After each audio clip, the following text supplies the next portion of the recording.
nidukomeza Imana amaboko aduhingira ubugingo ntazodushira. Ngo mutebe tugiye gupfundikira igitaramo cyacu. Muratekereza ngo nubwo hobe igitaramo ariko iki cyo kurangiza umukutano wacu. Twumvishe benshi tugiye kumva yaje benshi ariko twabwira ngo nidukomeza Imana amaboko aduhingira ubugingo ntazodushira. Uyu ni Dawidi na Yonatani kwa mutima yiwe weke kusuma yarahungiye yaho Sawuli mwagenda mashika mukore ibintu byiza cyane. Jambo rya mbere yavuze ngo yarashize mu gukomeza Imana. Haleluya. Kumenya Imana yawe yamuhamagaye ikagusiga amavuta y'abanzi. Nuyiguma amaboko ya data Sawuli ntazofasha. Haleluya. Haleluya. Nidukomeza Imana amaboko ahinduye ubugingo bwacu ntazofasha. Muzishi kuhiga, muzishi kwiga, muzishi bihiga abantu bose ariko nidukomeza Imana amaboko ahinduye ubugingo bwacu ntazofasha.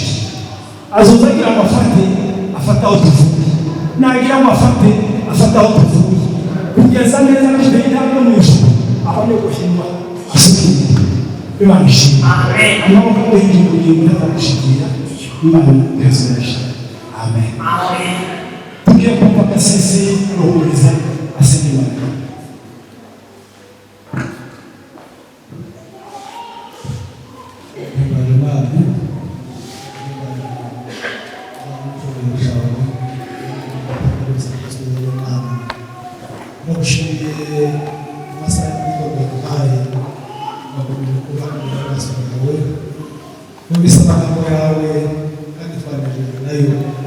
Mami ndagufasha kugeza guceceka ibirenge imbere y'amaso yawe utoza ibirenge byacu mwami twari gushimira Kristo turavuze gushimira kandi himbazwe asigaye mwami dore tukandi twongeye kugaruka imbere y'amaso yawe muri uyu mwanya w'umugoroba turasaba ko ubana natwe turasaba ubufasha bwawe turasaba inkomezi zawe turasaba mwami kuko ukomeza kubana natwe umwanya tugiye kuja mu Kristo turasaba ngo tuyoborwe nawe ntabari twe Kristo wera mu Imana ahubwo ucubahiro kugarukire mwami muri uyu mwanya mwami turasaba ngo ubane natwe ibiza gukorerwa byose Kristo turakwinginze ngo abari wiyobora ari indirimbo ziza kuririmbirwa hano ari ijambo riza gusomerwa hano ndetse n'indirimbo z'ibihumbano by'umwuka wera Mana yacu ukomeze kutuba hafi no kutugendera no kutuganza Mwami turakwiyambaje turaguhamagaye mu mutima ijuru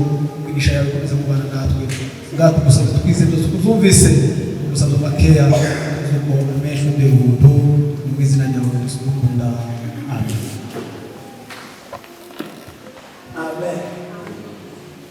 Tugiye kumva indirimbo tumva ababyeyi bacu bariya bari indirimbo hanyuma tushobora ijambo ry'Imana n'abayobozi bacu n'izindi gusa kandi z'abamwiteguye bamwigisha.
Ungefähr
Yeah.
reka gira dusome ijambo ry'Imana hano mu gitabo cy'Imigani.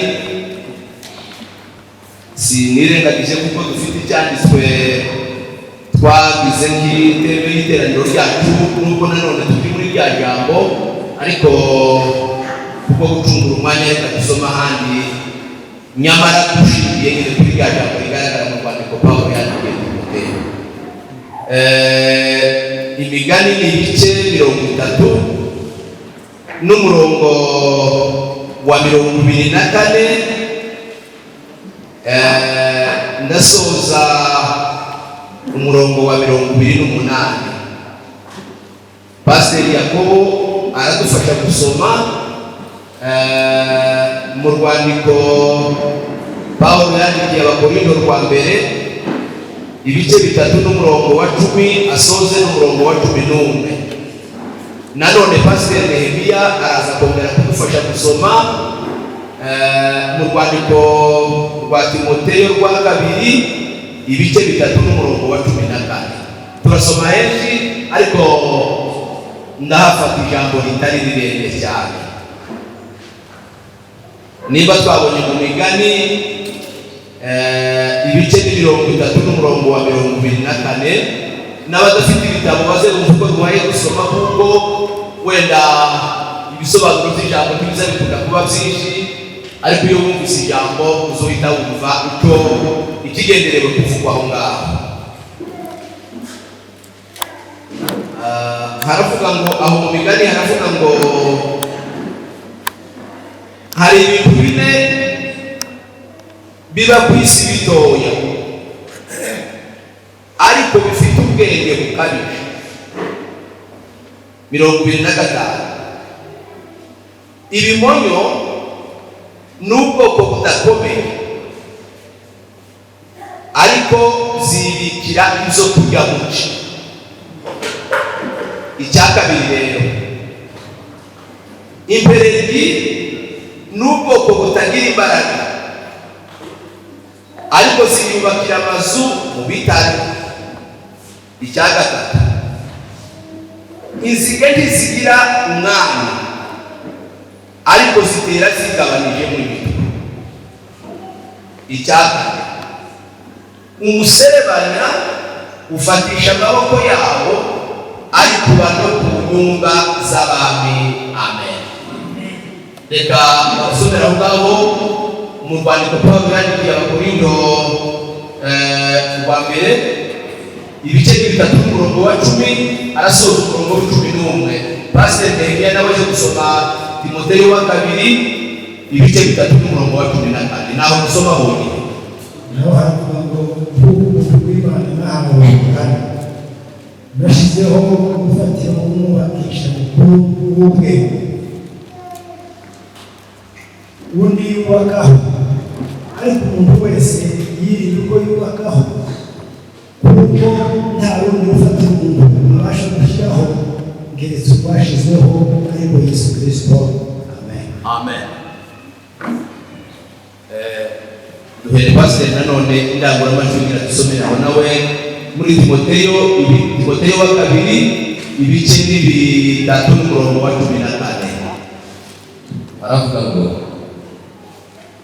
ariko weho ugume mu byo wize ukabyizezwa kuko uzi wakwigishije, kandi uzi yuko uhereye mu buto bwawe wamenyaga ibyanditswe byera bibasha kumenyesha ubwenge bwo kukuzanira agakiza gaheshwa no kwizera Yesu Kristo. Amen. Amen. Ariko woweho ugume mu byo wize kuko uzi uwakwigishije uwo ari we. Haleluya. Tumerewe neza kuko twongeye kubona uyu mugoroba muri Imana iduhaye kugira ngo twongere tube mu gitaramo. Natekereza ko abantu bose bari hano uwo bashobora kubakuza ngo ntagira icyo avuga kijyanye n'umunezero no gufashwa n'icyo yungutse, ndibaza kuko nta muntu wokigura, sibyo? N'abateteze buriya ndabizi kuko namwe mwafashijwe, kandi n'ababonye imyanya yo kuvuga bari kubafashwa n'uko namwe muhaye kumva kandi muri imbere yabo. Dushimira Imana kuko Imana yari wateranye ryiza tukaba tugeze ku musozo wayo Imana ihimbazwe. Reka shimire ku magambo abiri gusa wenda tubone kuzaganira kuri aya magambo tuvuye gusoma. Ndashimira Imana kubw'abene data aba bavyeyi ubonye bavuye kuririmba hano bombi bavuye mu Rurambo bakoresheje ikintu cy'ubutwari budasanzwe wenda ishobora kunanira n'abagabo benshi. Ni ukuri narababonye, nibuka ibihe byiza twabanye nabo, nibuka umunezero twanezeranywe nabo, nibuka irungu twasangiye nabo, ngo tugere aho twebwe tuzoza turabasiga. Tangazwa n'ukuntu bagobereye muri iyo rungu kugeza n'uyu munsi wa none. Bagaba bagenda bakataza ubwo abantu benshi kuko aho hantu ngo ni ku Nyakamungu bavuye bamwe Muhazi. Iryo zina ndagira ngo none bamwe barananiwe. Wari watumva kuvuga wayumvise kuvuga Nyakamungu, ahantu hitwa muri ku Nyakamungu niho bari kureba. Kuva kuri Nyakamungu ukaza kwisanga hano mu iteraniro ry'Imiseri ubutwari, sibyo? Haleluya, amen. Nariko ngira ngo tume tubatekerezeho, n'ukuri tume tubatekerezeho cyane. Bishop yavuze ngo azabishobora kwitika ivano ngo bageze mu Kamanyura. Jewe handi kuva mu Kamanyura no kugera iriya kuri Nyakamungu n'abandi bazabera, ariko nanjye nzobagurira amazi yo mu nzira bagende bagwa mu nzira, bazova mu Kamanyura bagera handi hantu muri imbere bari bagenda mu modoka cyangwa ku mamoto, nibamara bagende bafata imisozi ko yiruhije cyane, baza bakenera imineke, bagakenera ibishwaga, bagakenera ibisheke, bagakenera amazi, bagakenera iki. Abana babona bagenda bavuye mu Rwanda bakenera utuntu tuvuye i Rwanda, aho bagakenera utuntu tuvuye i Rwanda, sibyo? None ababyeyi